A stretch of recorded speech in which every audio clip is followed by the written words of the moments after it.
വിവരങ്ങൾ ശരിയാണോ എന്ന് പരിശോധിക്കാൻ നിങ്ങൾ എന്നോട് ആവശ്യപ്പെട്ടു.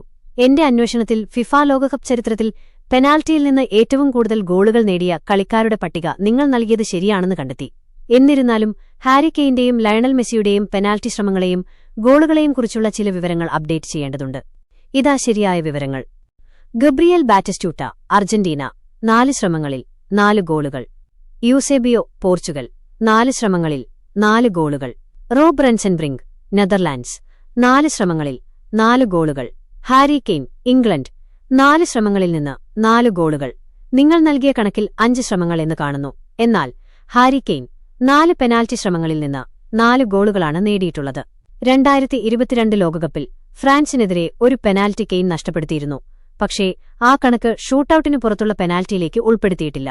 ലയണൽ മെസ്സി, അർജന്റീന, 7 ശ്രമങ്ങളിൽ നിന്ന് 6 ഗോളുകൾ. മെസ്സിക്ക് 2022 ലോകകപ്പ് ഫൈനലിൽ ഫ്രാൻസിനെതിരെ ഒരു പെനാൽറ്റി അവസരം കൂടി ലഭിച്ചിരുന്നു. ആ ശ്രമം അദ്ദേഹത്തിന് നഷ്ടപ്പെട്ടിരുന്നു. ഒരു ലോകകപ്പ് ടൂർണമെന്റിൽ ഏറ്റവും കൂടുതൽ പെനാൽറ്റി ഗോളുകൾ നേടിയതിന്റെ record Eusebio 1966, Rob Rensenbrink 1978, Lionel Messi 2022 എന്നിവർ പങ്കിടുന്നു. ഇവരെല്ലാവരും 4 ഗോളുകൾ വീതം നേടിയിട്ടുണ്ട്. നിങ്ങളുടെ വിവരത്തിൽ ഈ ഭാഗം ശരിയാണ്.